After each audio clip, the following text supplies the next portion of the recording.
You're listening to Common Land, a podcast series that explores the creation stories behind protected areas. I'm Matt Podolsky, and in today's mini episode, I'm taking a little bit of a different approach. As you may have noticed, I've been struggling with finding a good place to record these little intro and outro statements for these episodes that I've been producing while I'm out here on the trail. I have been recording them in hotel rooms or in hostels where I've been staying along the way when I find the free time to edit together these little segments. And the audio, at least to me, just sounds, I'm not sure the best way to describe it, but it sounds like it doesn't fit, and it's clearly not, the quality doesn't match what you would get in a studio, and it's also obviously not recorded out in the field. And so, since I don't have access to a studio while I'm out here hiking the trail, I thought I'd just give it a shot, record my intros and outros out here while I'm hiking. So, the episode that you're about to hear today is about birds and birding on the Appalachian Trail. So, my trail name out here has become Birdman. Soon after I got out here, I found myself answering fellow thru-hikers questions about birds, like all the time. You get out here on the trail and birdsong is just really obvious. I mean, you can hear it right now in this spot where I'm walking. The birds are the thing that you hear most consistently when you're walking out on the trail. There's certainly other wildlife, but the birds are always here. There's almost always birds singing when you're out here on the trail, and especially in the morning, like right now. So for the first 2 months that I spent out here on the AT, I was carrying a parabolic microphone. And this was a device that almost everybody, it seems like, that I encountered would ask me what this thing was, because I had it strapped to the outside of my pack, and it just looked kind of strange. It's an unusual thing for a thru-hiker to be carrying. And the parabolic microphone, it's basically like a big plastic dish with a microphone at the center, and it basically turns that microphone into a highly directional microphone. And that's what people use to record bird songs. Any of the bird songs that you hear, if you've got any kind of birding app that has recordings of birdsong that you can play back, that's how those bird songs were recorded, using a parabolic microphone setup.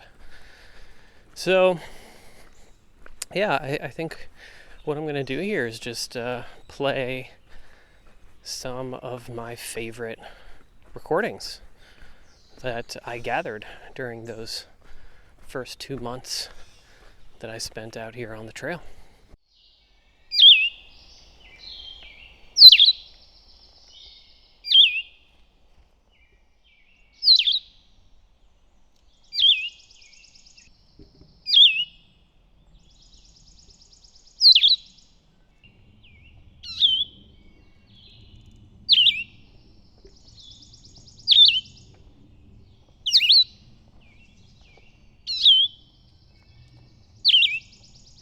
So I get asked a lot what my favorite bird is, which is a difficult question to answer in the context of the Appalachian Trail and bird songs. I'm going to share a few of my favorites here in these recordings. Actually, one of my favorites we can hear right here, and that is the catbird. So that is a catbird singing right next to me. The catbird is a mimid, which means it has the ability to reproduce sounds that it hears in its environment. So each little phrase in that song that you heard is a learned phrase, and they learn some of those phrases from their parents and from siblings and fellow catbirds, but they also learn distinct phrases that they include in their longer song from other bird species, from other animals, and also from humans and from human environments. So every once in a while you'll hear a sound intermixed within the song that sounds familiar, and it's probably because they learned it from hanging out in close proximity to human infrastructure. So catbirds are a cool one. They're one of my favorites. Another one of my favorites, a bird that is quite common out here on the Appalachian Trail that I've heard singing quite a bit, is the wood thrush.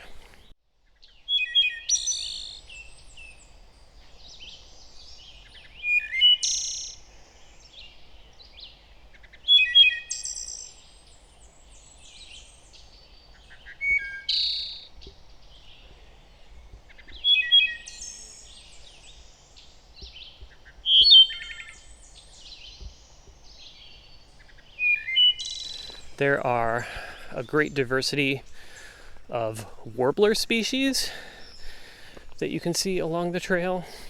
You've got the hooded warbler, which is this bright yellow bird with like a black mask across its face.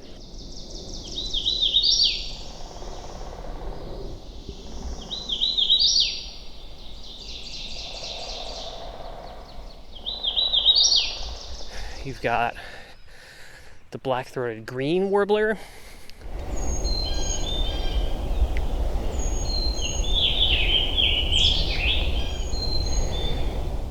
Really cool looking birds that you should be able to hear throughout most sections of the Appalachian Trail, pretty much on a daily basis. You've got the black and white warbler, another really neat one. It's very common.